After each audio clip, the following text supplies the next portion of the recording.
Cuando la palabra del Señor me dice que es el Espíritu el que habla, la palabra nos enseña a usted y a mí que el Espíritu Santo es el encargado de la iglesia. Y si la Biblia me está diciendo que el Espíritu está hablando, ¿a quién le está hablando? A la iglesia. ¿Sí, amén? Si el Espíritu le está hablando a la iglesia, entonces la iglesia necesita poner oído, porque el Espíritu Santo es al único al que la iglesia debería de escuchar. Ahora póngale atención a esto, porque si yo le pregunto, ¿usted escucha solamente la voz de Dios? ¿Usted escucha solamente la voz de Jesús? ¿Usted escucha solamente la voz del Espíritu Santo? Espero que nuestra respuesta sea afirmativa. Es decir, que nuestra respuesta sea sí. ¿Por qué? Porque la iglesia, como un grupo de hombres y mujeres lavados con la sangre de Cristo, el don que nos dieron del cielo, el don que le dieron al mundo es Cristo. Este es el don que recibió el mundo, Cristo. El don que recibió la iglesia es el Espíritu Santo. No que el Espíritu Santo no trabaje con el mundo, no que Cristo no trabaje con la iglesia, pero la gracia, el don que le dieron al mundo para alcanzar salvación y misericordia, se llama Cristo. Por Cristo todos hemos venido a ser llamados hijos de Dios. ¿Amén o no amén? Amén. Creo que le causó tristeza eso, Todos hemos sido llamados a ser hijos de Dios.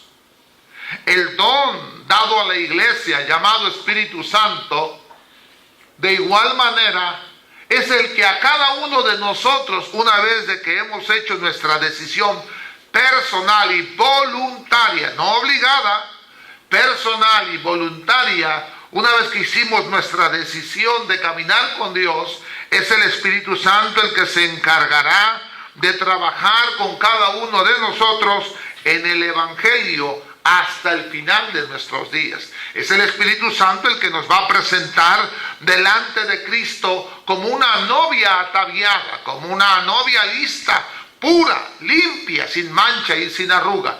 El trabajo del Espíritu Santo no terminará hasta que estemos agarrándonos de la mano con el Señor Jesucristo para casarnos con Él. Gloria a Dios. ¿Sí? El trabajo de Jesucristo no terminará.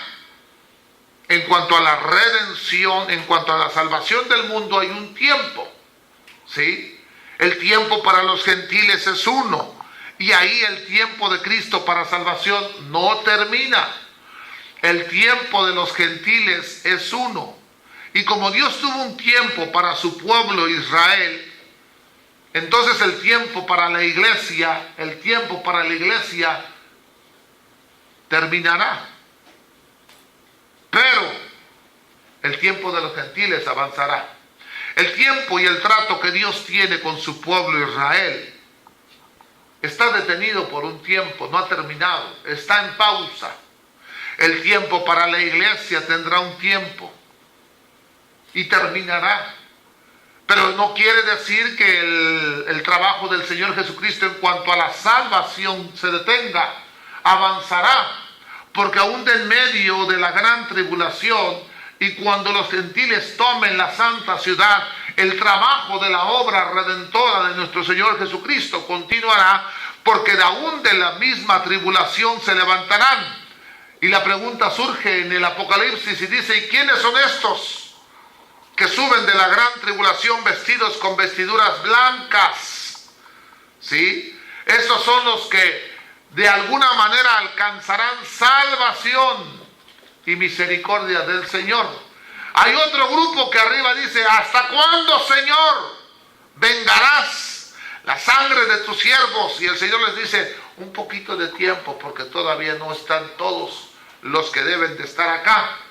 Entonces, cuando habla el Espíritu Santo y dice 1 Timoteo 4:1, el Espíritu dice claramente el Espíritu está hablando. ¿A quién le estará hablando? A la iglesia y a todo hombre y a toda mujer que tenga el deseo de escuchar la voz de Dios.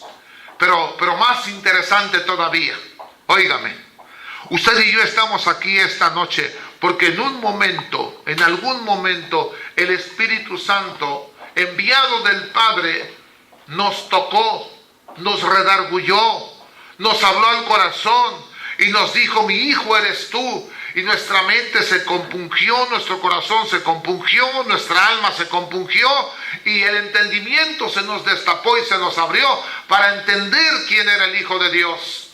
Hoy millones y millones de almas piensan y creen que saben quién es el Hijo de Dios. Sin embargo, sus ojos están velados. No alcanzan a comprender y a ver quién realmente está en la cruz. Porque si hay alguien en la cruz, entonces no es Jesús. Jesús ha muerto, ha resucitado y está sentado a la diestra del Padre. Gloria a Dios. Aunque mucha gente cree y asume creer y pensar que sabe quién es Jesús, Jesús no es el Jesús que muchas veces nosotros pensamos. Y el Espíritu Santo, desde que nos redarguye de pecado, justicia y juicio, no termina la obra, insisto, hasta que nos entrega en las manos de nuestro Señor y Salvador Jesucristo. El Espíritu entonces habla claramente que en los postreros días o en los postreros tiempos, Dios trabaja por tiempos. Y cuando decimos que Dios trabaja por tiempos, Dios trabaja por etapas. Algunas veces usted está con billete en la bolsa. A veces está con la bolsa, pero sin billete. ¿Cuántos dicen amén? Pero no se preocupe, porque hoy las bolsas cuestan más que lo que usted puede traer. ¿Sí, amén o no amén? ¿Sí? La ostentosidad muchas veces provoca que nosotros, no usted no, porque usted ya está bien centrado en Cristo, pero que nosotros queramos ostentar y presumir. Y nosotros todavía pensamos que valemos por lo que tenemos o por lo que poseemos o por lo que nos vestimos. Muchos de nosotros todavía pensamos que valemos por la jacket que tiene marca, por la bolsa que tiene marca, por la cartera que tiene marca, por los zapatos que tienen marca. Pero cuando uno ya está centrado en Cristo Jesús, sabe que las cosas que uno trae, es uno el que le da valor a las cosas y no son las cosas las que le da valor a uno. Pero eso hay que llegar a viejo para poderlo entender, y algunos ya ni viejos lo entendemos. Pero oiga, por favor, entonces, el valor que nosotros tenemos es incalculable para Cristo Jesús, no ocupando absolutamente nada. Cuando hablamos de los tiempos, hay tiempos de enfermedad donde Dios quiere mirar nuestra fidelidad. Hay tiempos de escasez donde Dios quiere mirar nuestra fidelidad. Hay tiempos de necesidad donde Dios quiere mirar tu fidelidad. Y muchos de nosotros como gente achacosa, ¿saben qué es achacoso? Una palabra griega que quiere decir fastidioso. Esa palabra griega, hermano, nos hace ver y darnos cuenta que nosotros no estamos aptos para el Evangelio. Todo lo reclamamos, todo lo discutimos, todo lo peleamos, todo lo señalamos. ¿Y por qué esto? ¿Y por qué lo otro? ¿Y por qué para allá? Y en la pregunta nos damos cuenta nosotros que no entendemos a Dios. ¿Sí? Que no comprendemos al Señor. Hay tiempos entonces, y el Espíritu dice en los últimos tiempos, en los postreros tiempos. En este tiempo no, en los postreros. En este no, en los postreros. ¿Qué va a haber en los postreros tiempos? Hay tiempos, muy bien. En estos postreros tiempos, dice el Espíritu, ¿cuándo habló? ¿En qué momento habló? La palabra de Dios me dice que primera carta de Timoteo se escribió entre el año 60 y el año 65. Desde ese tiempo en adelante el Espíritu dijo, en los postreros tiempos, ¿qué va a haber? En los postreros tiempos, algunos van a apostatar de la fe. Apostatar. Perder, cambiar la posición, hacer un cambio de mente en cuanto a nuestra manera de pensar y de creer. Hoy en día ya no es muy fácil que la gente diga, amén, si me muero Dios me resucita. ¿Usted cree eso? Ya cuentan del 1 al 10 para decir amén. Antes no. ¿Tú crees que Dios te puede levantar un dedo? Amén. ¿Tú crees que Dios te puede? Amén. ¿Tú crees que Dios te puede dar un trabajo? Amén. Inmediato. ¿Por qué? Porque era gente que en el tiempo en el que estaban ellos viviendo no estaba viniendo a enfriamiento la iglesia. Hoy cuesta sacarle un aplauso a la gente, o cuesta sacarle un amén a la gente, o cuesta sacarle un aleluya a la gente, pero en mis tiempos, no es por presumir, ¿no? En la época de oro, en mis tiempos, la gente no paraba de gritar amén, aleluya, gloria a Dios. Hoy, no sé qué está pasando, pero hoy es precisamente que están sucediendo cosas terribles a nuestro alrededor. En los postreros tiempos, algunos apostatarán de la fe, es decir, algunos cambiarán su condición de percepción en cuanto a la fe. La gente que decía, por fe me tiro, por fe me aviento, por fe le doy, hoy ya su percepción ha cambiado. No espere que la gente diga, yo a Cristo lo odio, lo desprecio.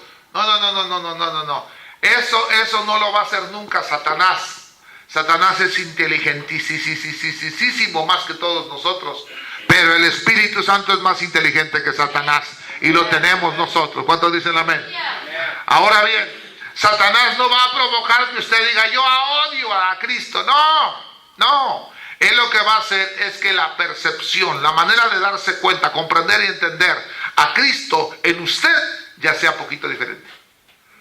Entonces ya nos está medio desviando del camino. Y con un poquito que le desvíen a usted, ya no llegó a donde tenía que llegar. No es que lo desvíen completamente, no. Con poquitito que lo desvíen. Y ya cuando se da cuenta ya está bien lejos del Señor. Ese es el trabajo del enemigo.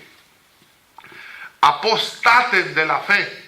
Y por eso muchas congregaciones y muchas iglesias estamos con problemas de apostasía. Porque poquito, ya conmigo poquito. Fue poquito lo que nos desviamos. Ese poquito fue suficiente. Para que hoy en día las iglesias las tengamos más frías que lo frío. Si no les ponemos espectáculo, si no les ponemos luces y humo, no gritan y no cantan y no danzan y no alaban. ¿Quién les metió eso a la iglesia? Ya vamos a ver quién. Entonces, ¿quién está cooperando para que las iglesias estén cayendo en terrible apostasía en los últimos tiempos? Los mismos ministros que Dios llamó a predicar el evangelio y a traer las buenas nuevas, son los mismos ministros los que estamos nosotros haciendo de la iglesia un témpano de hielo.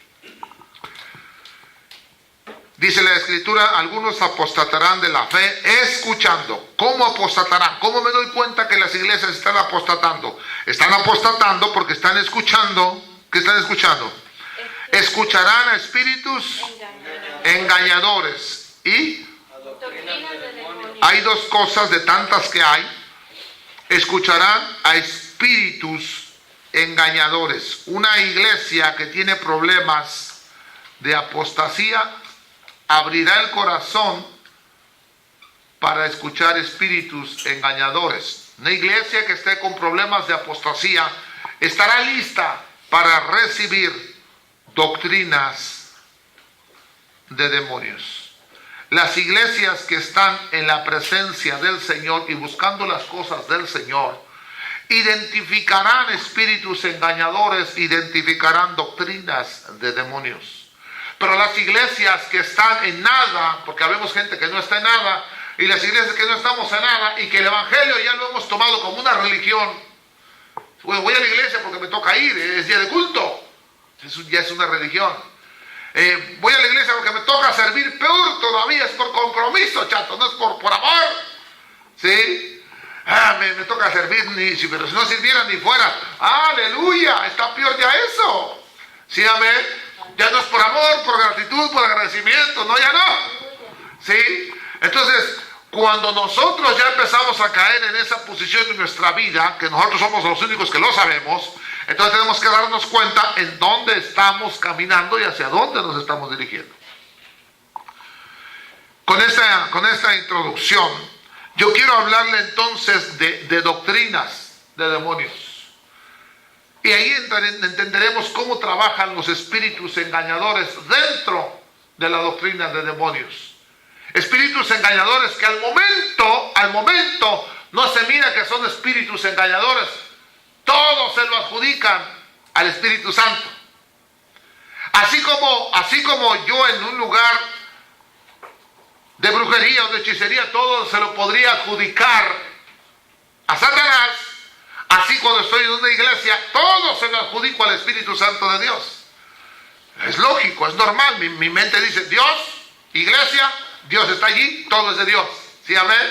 Es normal que uno asimile esas cosas. Sin embargo, oiga esto, la Biblia me enseña en el Antiguo Testamento que en el templo de Dios, el templo de Dios estaba puesto y compuesto alrededor por doble pared. Doble pared. La Biblia me enseña que en el Antiguo Testamento, en el templo de Dios, había doble pared. Es decir, que aquí habían pasillos y cuartos para los sacerdotes. La gente, que no era mucha, tenía acceso solamente al interior del templo, no a los pasillos interiores del templo.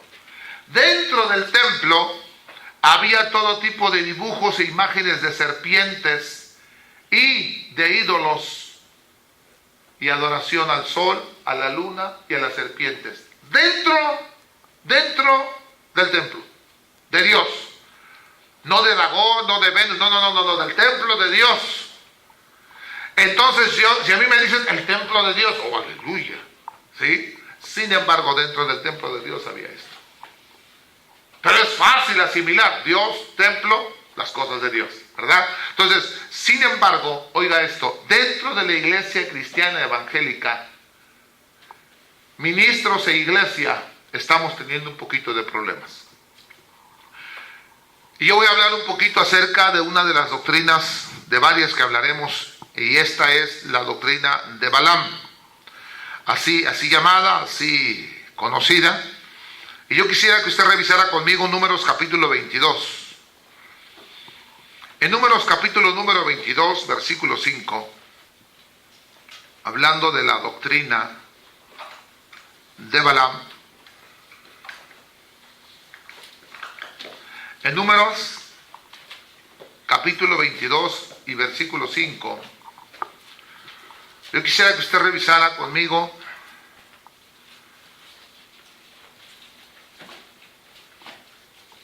la escritura y viera usted, dice 22:5, dice la escritura de la siguiente manera: por lo tanto, dice la escritura, por lo tanto, envió mensajeros a Balaam, hijo de Beor, en Petor, que está junto al río en la tierra de los hijos de su pueblo, para que lo llamasen diciendo: un pueblo ha salido de Egipto. He aquí cubre la faz de la tierra y habita delante de mí. Ven pues, ahora te ruego, maldíceme este pueblo, porque es más fuerte que yo. Quizá yo pueda herirlo y echarlo de la tierra, pues yo sé que el que tú bendigas será bendito, y el que tú maldigas será maldito. Fueron los ancianos de Moab y los ancianos de Madián con las dádivas de adivinación en su mano, y llegaron a Balaam y le dieron palabras de Balac. Oiga, por favor, desarrollemos un poco esto. Balaam es un nombre extraño, pero al mismo tiempo ahí está su significado de Balaam. El nombre de Balaam quiere decir extranjero. El nombre de Balaam quiere decir extraño. Pero este mismo nombre de Balaam es un nombre compuesto que por un lado, oiga por favor, quiere decir ningún, nada y tampoco. Y esta palabra compuesta es gente,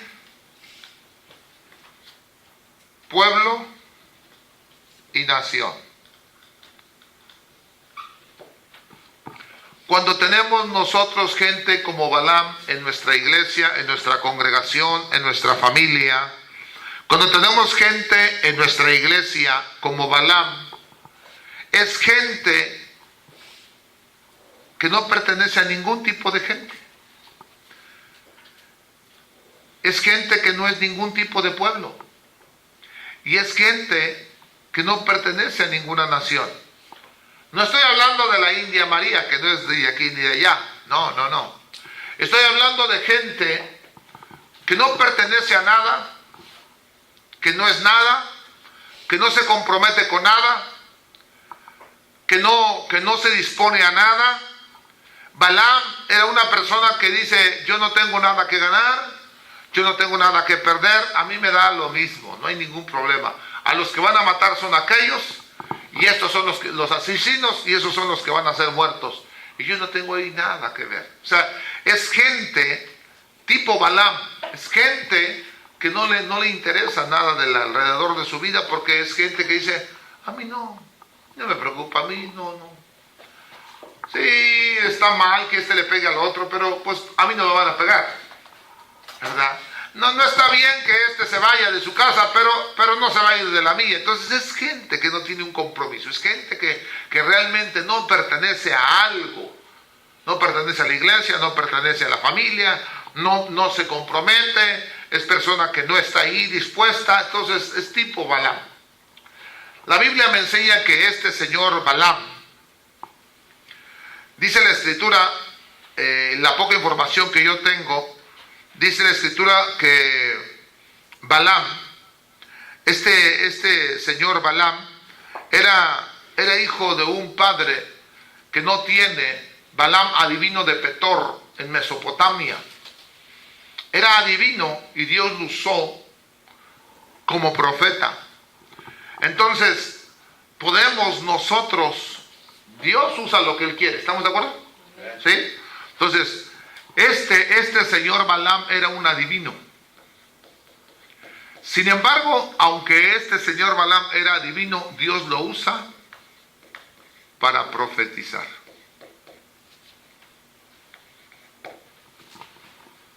Dios mirando toda la situación, Balac se da cuenta, Balac, rey de Moab, se da cuenta que viene una muchedumbre, una chusma de gente, amplio, gruesa la cantidad de gente que venía saliendo de Egipto.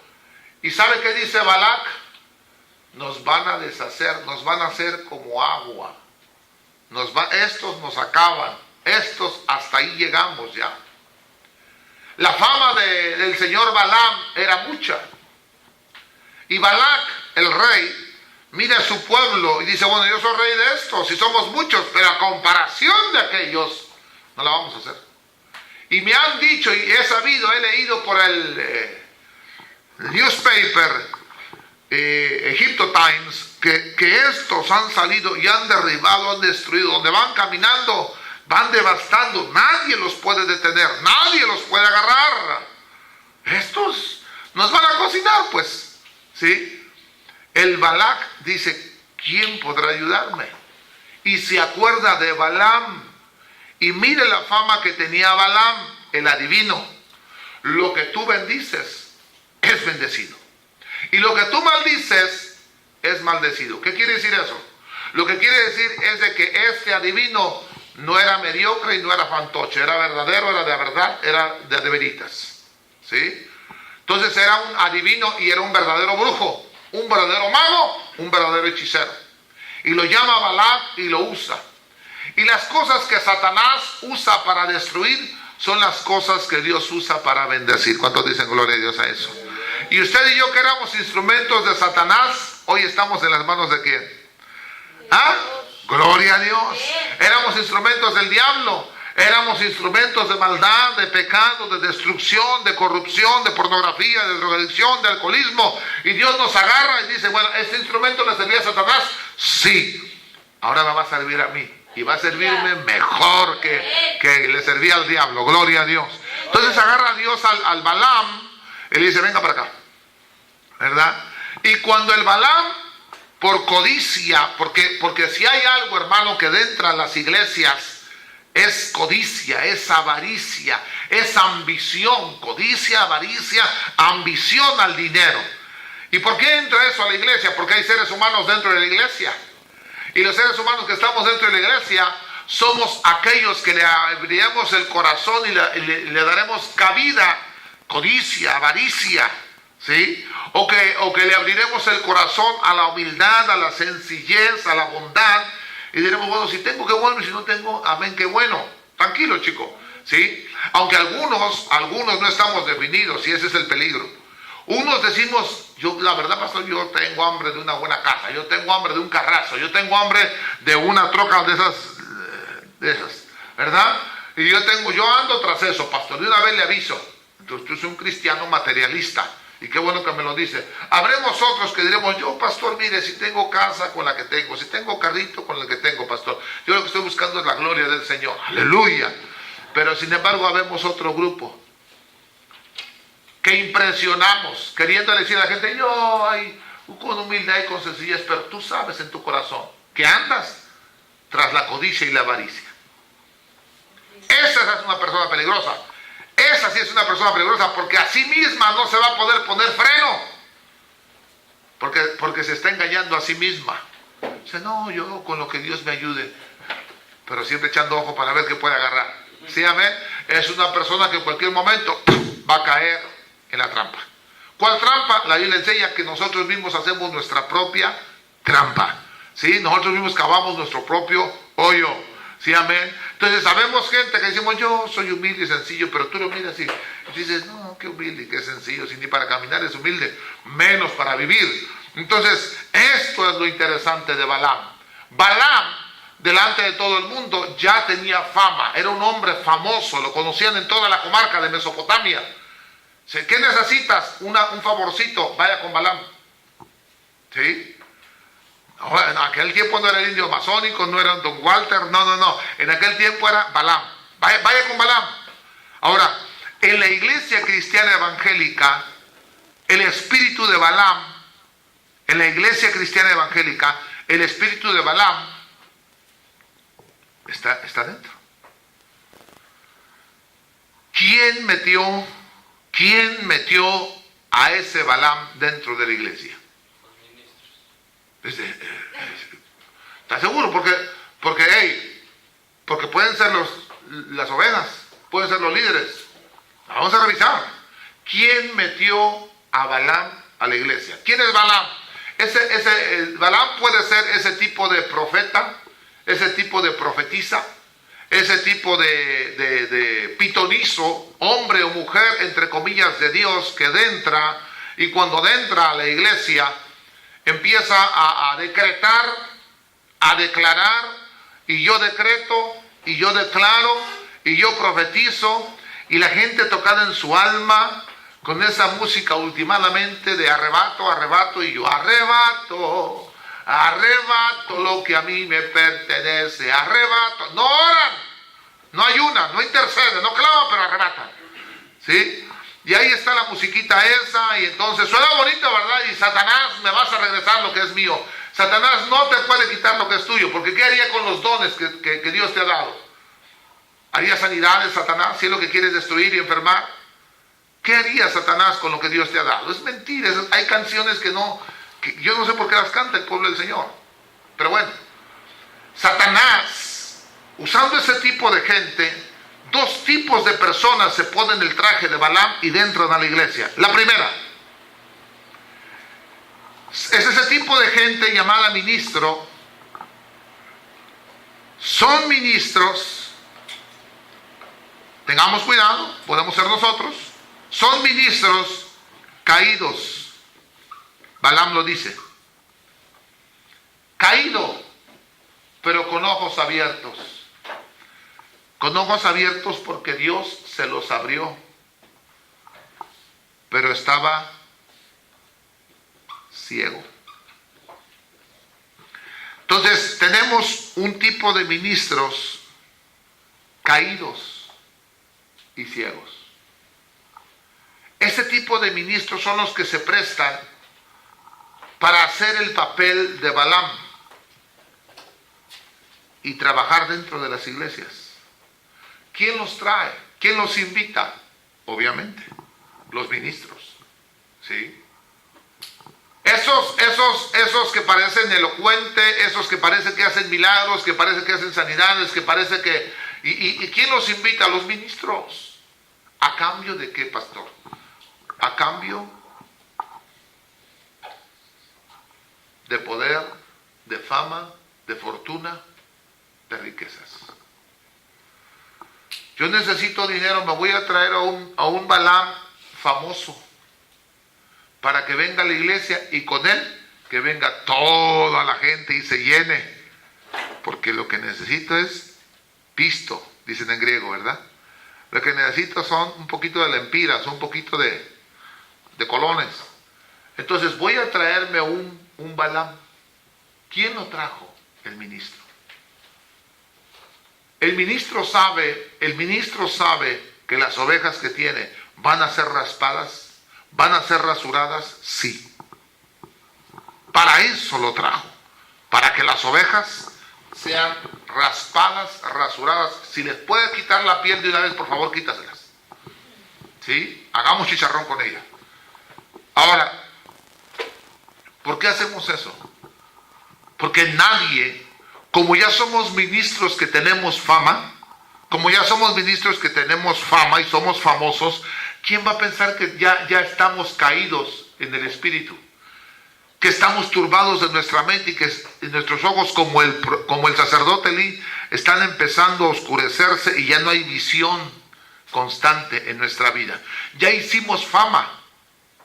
Y la fama que hizo Miguel Ángel Jiménez, ahora la gente dice: Miguel Ángel Jiménez, terrible, tremendo siervo de Dios, conocedor de la palabra. Oh sí, así está todos los días, así se mantiene, se sube a la báscula y se pesa para que cuando va bajando de peso se alimente más del espíritu y siga pesando lo mismo. Eso es lo que deberíamos de hacer como siervos. Sin embargo, nos descuidamos muchos de nosotros. ¿Usted no se descuida a veces?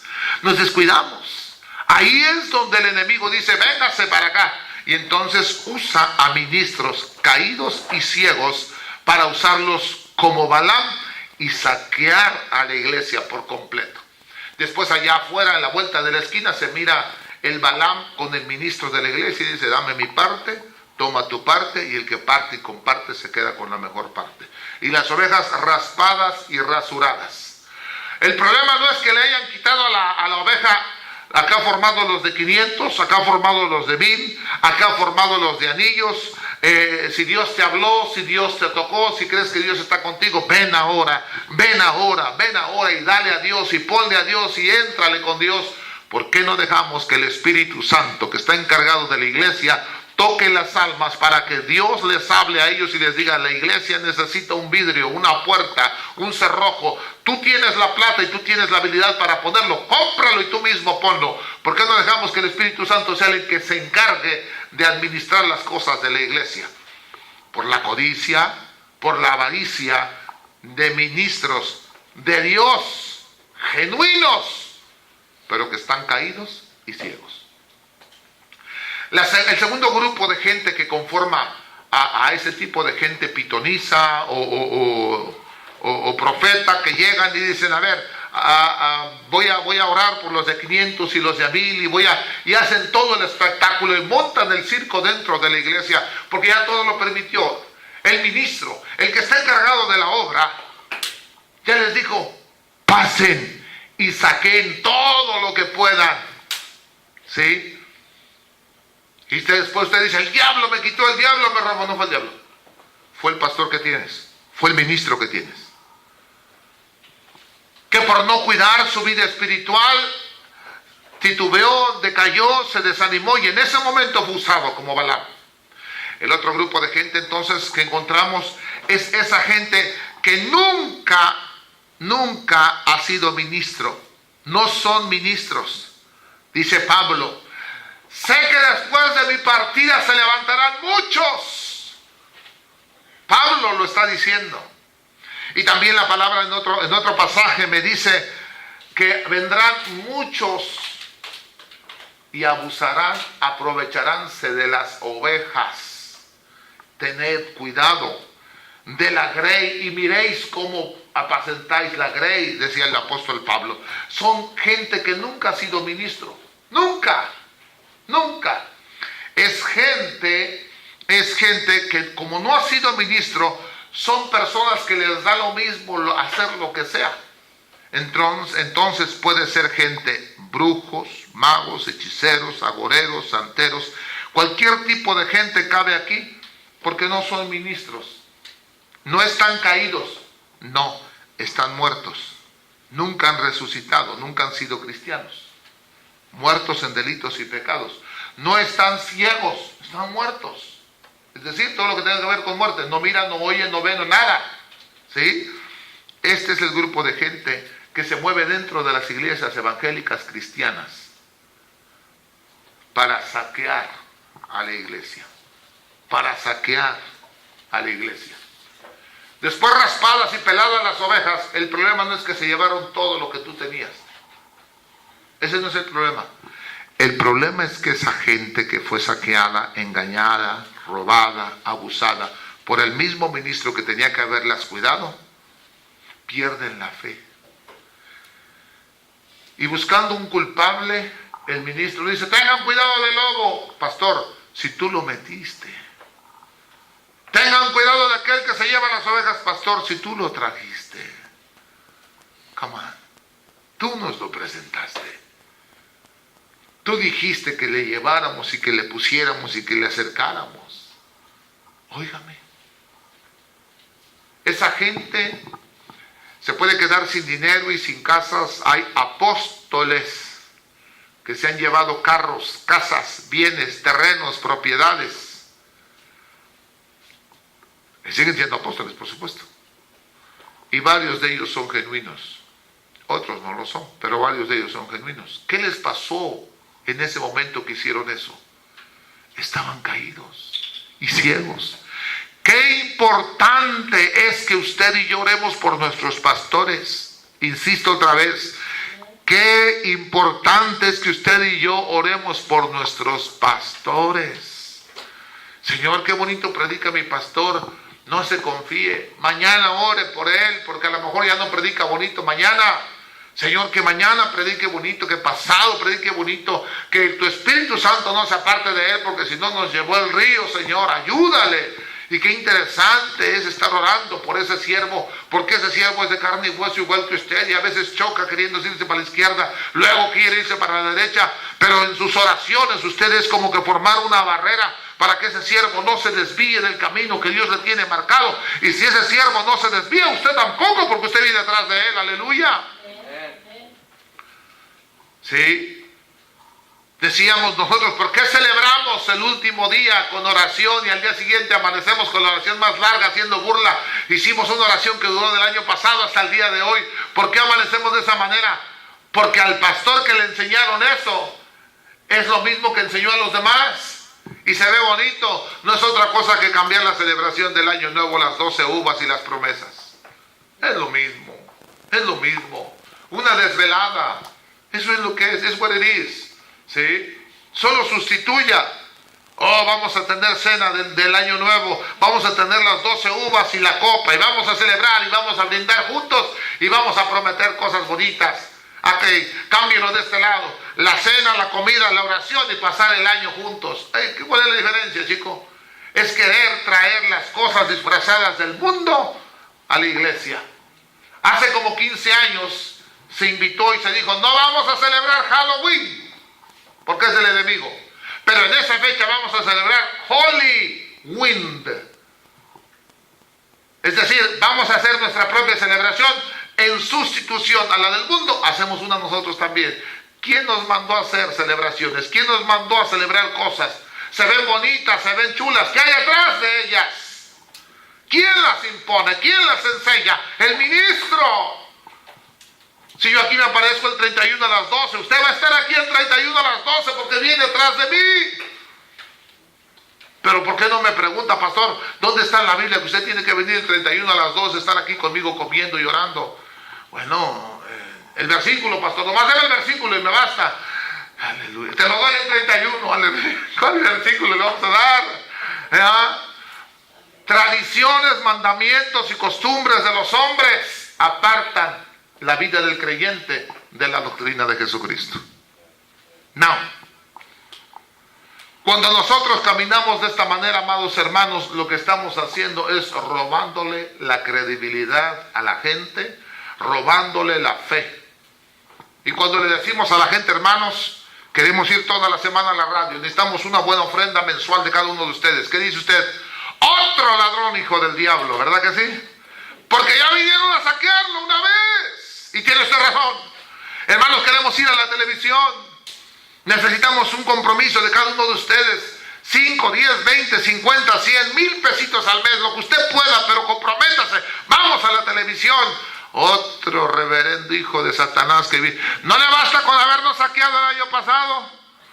Tienen toda la razón las ovejas. Ya perdieron la fe.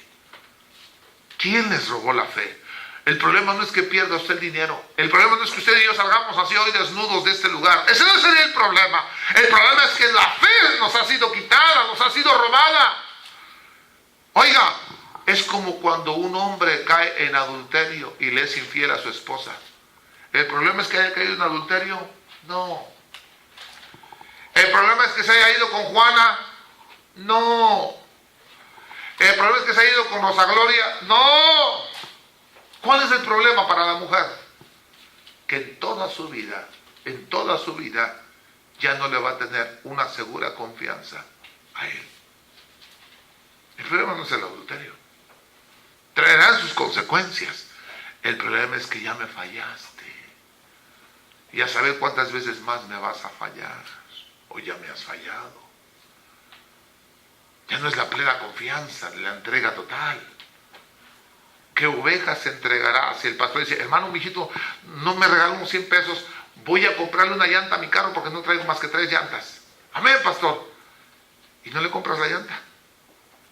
Pastor, ¿y la llanta qué? Porque la ofrenda que le di fue para la llanta, pastor. Vieras, hombre. ¡Qué tremendo! No, la llanta, pastor. No me cuente historias. Porque yo traía otros 100 para que comprara otra llanta, pero quería ver si era verdad lo que usted me estaba diciendo. Tienen razón. Tienen toda la razón. Una vez la gente cae en apostasía, es decir, empezar a mirar desde otro punto de vista la fe en Cristo Jesús provocada por nosotros, va a ser muy difícil que la gente vuelva a confiar en Dios y en los ministros del Evangelio. Qué duro y qué difícil es esto. ¿Cómo estamos nosotros pasando problemas físicos, materiales y económicos para construir una iglesia, para ir con toda la radio, para ir con toda la televisión? ¿Por qué? Porque la gente tiene miedo. A nadie se le puede decir por radio y por televisión, hermanos, si cooperan con una ofrenda, chanza que salimos todos los días en radio y en televisión. ¿Qué dice la gente? Otro. Sí, y ya vino el apóstol fulano, ya vino el apóstol otro, ya vino el apóstol otro, ya vino el apóstol otro. Y se llevó, pero contrató avión para cargar todo lo que se llevaba. Óigame, ¿cómo? ¿Cómo usted? Este Balaam se puso de acuerdo con Balac. En esta preciosa parte le hablo de Balac y nos vamos a merendar. Estoy en el quinto comida yo. Desayuno, almuerzo, comida, merienda y cena. Vamos a cenar. ¿Ok? Vamos a la quinta. Balac. Este Balac, mire lo que quiere decir Balac. Balac quiere decir aniquilar, desnudar y vaciar. El significado de Balac es aniquilar, desnudar y vaciar. Otro significado de Balac es despreciador. Balac, como un despreciador, la intención de él, y de acuerdo al significado de su nombre, era aniquilar, desnudar y vaciar a un pueblo que venía con promesas y con bendiciones de parte de Dios. Qué terrible y qué interesante al mismo tiempo es darse cuenta que el enemigo de nuestras almas, una vez que dejamos de estar con él y servirle a él, hemos decidido caminar con Cristo Jesús y él no se ha quedado con las manos cruzadas. Él dice, tú crees que vas con Cristo y tú crees que Él te va a librar de todo, pero cuando yo pueda meterte zancadilla, las veces que yo pueda tirarte, las veces que yo pueda derribarte para aplastarte y que no se cumpla el propósito de Dios en ti, ahí voy a estar para destruirte. El enemigo no se ha quedado con los brazos cruzados. Él va adelante queriendo aplastarnos, destruirnos, confundirnos, derribarnos, matarnos si es necesario. Oiga, pero poderoso es Dios que está con nosotros, aleluya. Poderoso es el Señor que nunca nos ha dejado ni nunca nos dejará, aleluya. El Dios glorioso que usted y yo tenemos no depende de oro y de plata y de piedras preciosas para cuidarnos y bendecirnos. El Dios que usted y yo tenemos es un Dios fiel que no cambia, no tiene sombra de variación. Ha prometido estar con nosotros y no se apartará de nosotros. Gloria a Dios. Ese Dios maravilloso es el que usted y yo tenemos, y ese aniquilador, ese despreciador, ese desnudador que quiere destruir a su pueblo, Balac, se pone de acuerdo muchas veces aún con los mismos ministros para destruirlos. Y usted dirá, entonces, pastor, ¿en quién vamos a confiar? La Biblia nos dice que maldito es el hombre que confía en el hombre, aleluya. Es que yo amo mucho tanto al pastor, yo no creo que el pastor sea capaz de eso. Usted está cayendo en idolatría. Habemos muchos que estamos en problemas de idolatría. Siempre mentamos al famoso ministro, siempre mentamos al famoso pastor. Yo nunca seré capaz de hacer absolutamente nada por usted. Usted tiene que confiar en el autor y consumador de la vida, y su nombre es Jesucristo, aleluya. Es que mi pastor, su pastor no vale nada, no sirve para nada. En el mundo espiritual quien vale es Cristo Jesús. Su pastor es un vaso usado de parte de Dios para bendecir su vida, pero el que vale la pena mencionar se llama Jesucristo, el Hijo de Dios. Amén. El Señor, el Dios glorioso, grande, fuerte, poderoso y soberano, es aquel que a cada uno de nosotros nos ha dado la capacidad de ser siervos libres de elección. La Biblia me enseña que Balac, el rey moabita, el despreciador, el aniquilador, el que desnuda, el que vacía al pueblo del Señor,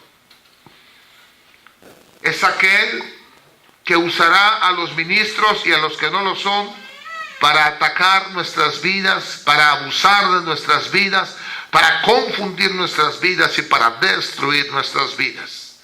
Y yo le quiero invitar a usted a que antes que nosotros consideremos el caminar de nuestra vida, pudiéramos revisar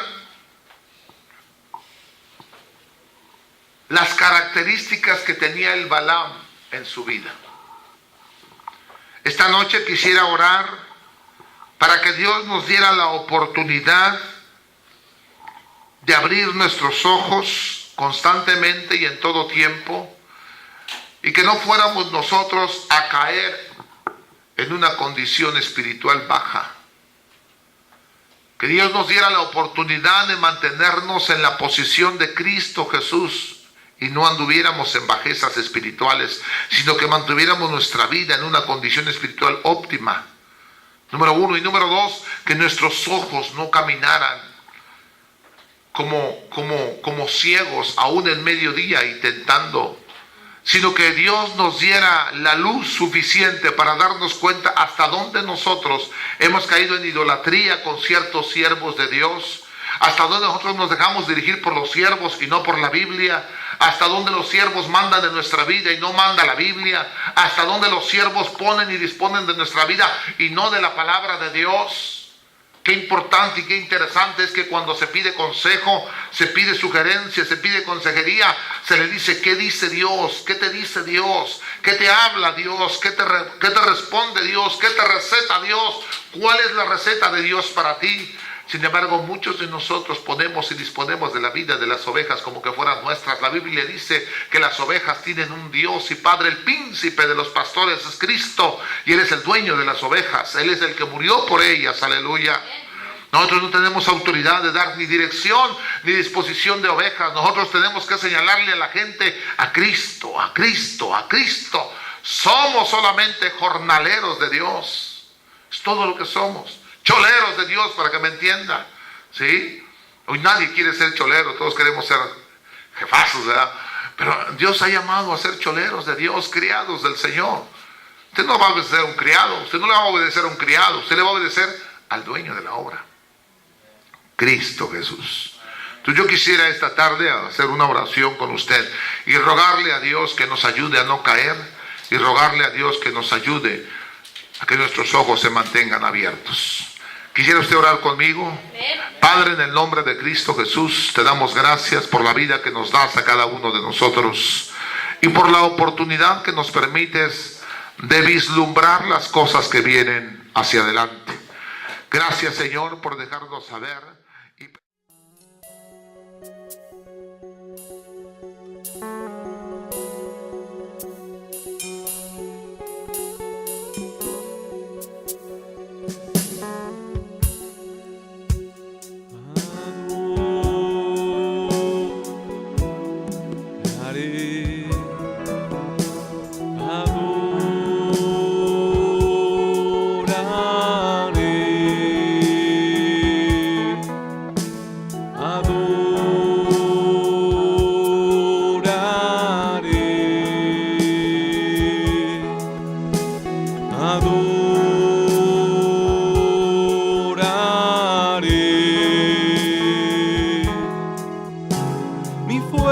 Mi canción,